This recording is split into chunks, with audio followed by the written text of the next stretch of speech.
દમણ સહિત દેશના 17 સ્થળોએ સાયપ્રસ સ્થિત ઓનલાઈન સટ્ટાબાજી પ્લેટફોર્મ પ્રી મેચ પર ઈડીના દરોડા, કરોડોની મિલકત જપ્ત. ઈડીની તપાસમાં અત્યાર સુધીની તપાસ મુજબ એક જ વર્ષમાં 3000 કરોડથી વધુની રકમ ઊભી કરવામાં આવી.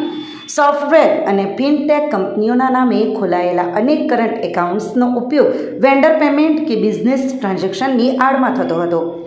ઈડીની મુંબઈ ઝોનલ ઓફિસે સાયપ્રસથી ગેરકાયદેસર online batting platform pre match સામે ચાલી રહેલી તપાસના ભાગરૂપે દમણ, ગુજરાત, મહારાષ્ટ્ર, રાજસ્થાન, દિલ્હી અને ઉત્તર પ્રદેશમાં 17 જેટલા સ્થળોએ PMLA 2002 હેઠળ સર્ચ ઓપરેશન હાથ ધર્યું હતું. દમણ અને અન્ય રાજ્યોમાં થયેલી આ કાર્યવાહીમાં આશરે 1.56 કરોડની જંગમ મિલકતો જપ્ત કરવામાં આવી છે, જેમાં 1.2 કરોડની રોકડનો પણ સમાવેશ થાય છે. આ ઉપરાંત વિવિધ બેંક ખાતાઓમાં રહેલા 3.8 કરોડના ફંડને ફ્રીઝ કરવામાં આવ્યું છે. સર્ચ કાર્યવાહી દરમિયાન અનેક વાંધાજનક દસ્તાવેજો અને ડિજિટલ ઉપકરણો પણ મળી આવ્યા છે. આ તપાસ સાયબર પોલીસ સ્ટેશન મુંબઈ દ્વારા પ્રી મેચ પ્લેટફોર્મ સામે નોંધાયેલી FIRના આધારે શરૂ કરવામાં આવી હતી.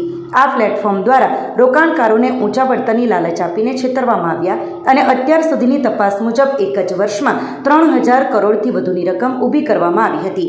તપાસમાં સામે આવ્યું છે કે પ્રી મેચ અને તેના સહયોગીઓએ ફંડ એકત્ર કરવા અને ટ્રાન્સફર કરવા માટે મ્યુલ એકાઉન્ટ્સ, પેમેન્ટ ઇન્ટરમીડિયરીઝ અને ફાઇનાન્શિયલ ઇન્ક્લુઝન ચેનલોનું જટિલ નેટવર્ક અપનાવ્યું હતું. યુઝર્સના ઉપાડની રકમ સીધી પ્લેટફોર્મના ખાતામાંથી ચૂકવવાને બદલે અન્ય યુઝર્સની ડિપોઝિટને સીધી જ ઉપાડ કરનારના બેંક ખાતા અથવા UPI આઈડીમાં ટ્રાન્સફર કરવામાં આવતી હતી. આ માટે સોફ્ટવેર અને ફિનટેક કંપનીઓના નામે ખોલાયેલા અનેક કરંટ એકાઉન્ટ્સનો ઉપયોગ વેન્ડર પેમેન્ટ કે બિઝનેસ ટ્રાન્ઝેક્શનની આડમાં થતો હતો. બેન્કિંગ કોરસ્પોન્ડન્ટ એટલે કે BC network, mobile money transfer agents, ગ્રાહક સેવા કેન્દ્રો, સ્થાનિક કિરાણા સ્ટોર્સ અને કેશ મેનેજમેન્ટ સર્વિસનો મોટા પાયે દુરુપયોગ કરવામાં આવ્યો હતો.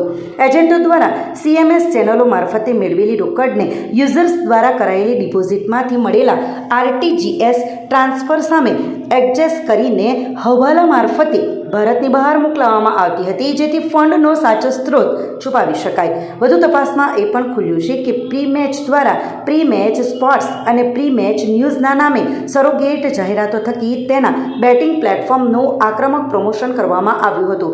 અન્ય સટ્ટાબાજી વેબસાઇટથી વિપરીત આ પ્લેટફોર્મે 15થી વધુ રાજ્યોમાં સ્થાનિક ક્રિકેટ લીગ્સ તેમજ હોકી અને ફૂટબોલ ટુર્નામેન્ટ્સને સ્પોન્સર કરી હાઇપર લોકલ માર્કેટિંગ પર ધ્યાન કેન્દ્રિત કર્યું હતું. નવા યુઝર્સને આકર્ષવા માટે અગ્રણી ક્વિક કોમર્સ એપ્લિકેશન પર બેટિંગને લગતી જાહેરાતોને વ્યૂહાત્મક રીતે પ્રદર્શિત કરવામાં આવતી હતી અને ગ્રોસરી ડિલિવરી સાથે પ્રમોશન મટીરિયલ પણ વહેંચવામાં આવતું હતું. ઈડી દ્વારા આ સમગ્ર કેસમાં અત્યાર સુધીમાં 112 કરોડની સંપત્તિ ફ્રીઝ કરવામાં આવી છે અને આગળની તપાસ હાલ ચાલુ છે.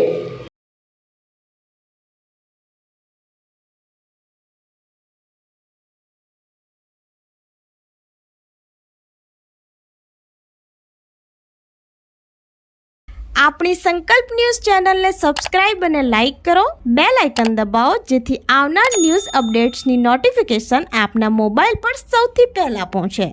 Like, subscribe and share the video.